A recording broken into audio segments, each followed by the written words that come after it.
بسم اللہ الرحمن الرحیم۔ ایک آدمی عشاء کی نماز کے بعد بیوی کے پاس گھر آیا۔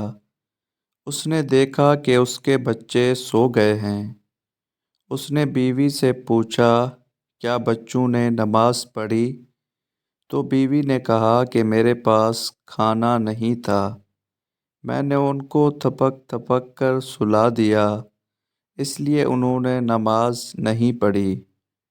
تو شوہر نے کہا کہ انہیں جگا دو۔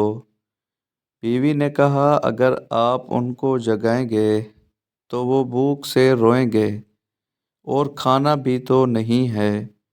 شوہر نے کہا، سنو، مجھ پر فرض ہے کہ ان کو نماز کا حکم دوں، ان کی روزی میرے ذمے نہیں ہے، انہیں جگاؤ، ان کا رزق خدا تعالیٰ کے ذمے ہے، اور خدا تعالیٰ فرماتا ہے، اور اپنے گھر والوں کو نماز کا حکم دو اور اس پر صبر کرو، ہم تم سے رزق نہیں مانگتے، ہم تمہیں رزق دیتے ہیں، اور آخرت تو تقوی والوں کی ہے۔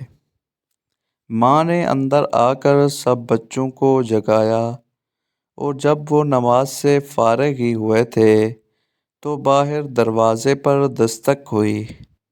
ایک امیر آدمی دسترخواں اٹھائے ہوئے کھڑا تھا، جس پر انتہائی لذیذ کھانا موجود تھا۔ وہ شخص بولا، اسے اپنے گھر والوں کے پاس لے جاؤ۔ خاوند نے کہا، اتنی رات گئے کھانا لائے ہو، کیا وجہ ہے؟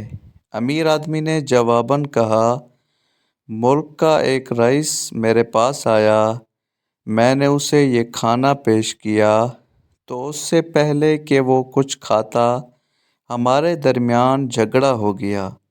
اس نے قسم کھائی کہ میں کچھ بھی نہیں کھاؤں گا، اور باہر چلا آیا تو میں نے کھانا اٹھایا اور کہا، جہاں بھی وہ جائے گا میں کھانا اس کے پاس لے جاؤں گا۔